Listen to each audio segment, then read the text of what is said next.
அஸ்ஸலாமு அலைக்கும். Hey all, சீரக சம்பால மட்டன் பிரியாணி எப்படி செய்யறதுன்னு பார்க்கலாமா?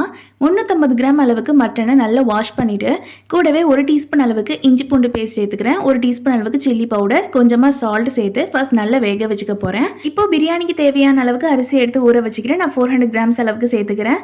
இப்போ ஒரு கடாயில் 2 டேபிள் ஸ்பூன் அளவுக்கு ஆயில், 2 டேபிள் ஸ்பூன் அளவுக்கு நெய், ரம்ப இலை, ஹோல் ஸ்பைசஸ் எல்லாம் நல்லா பொரிஞ்சு வந்ததுக்கப்புறமா கட் பண்ண 4 வெங்காயம் அண்ட் 3 பச்சை மிளகாய் சேர்த்து நல்லா ஆனியன் கோல்டன் ப்ரௌன் ஆனதுக்கப்புறமா அதில் ஒரு 2 டேபிள் ஸ்பூன் அளவுக்கு இஞ்சி பூண்டு பேஸ்ட் சேர்த்துட்டு ஸ்மெல் போனதுக்கப்புறமா 2 தக்காளி சேர்த்து தக்காளி இந்த அளவுக்கு வதங்கினதுக்கப்புறமா புதினா கொத்தமல்லி 4 டேபிள் ஸ்பூன் அளவுக்கு தயிர் சேர்த்து 1 டேபிள் ஸ்பூன் அளவுக்கு கரம் மசாலா 1 டீஸ்பூன் அளவுக்கு காஷ்மீரி ரெட் சில்லி பவுடர் சேர்த்து ஆயில் பிரிஞ்சு வேற அளவுக்கு நல்லா வதக்கிக்கணும்.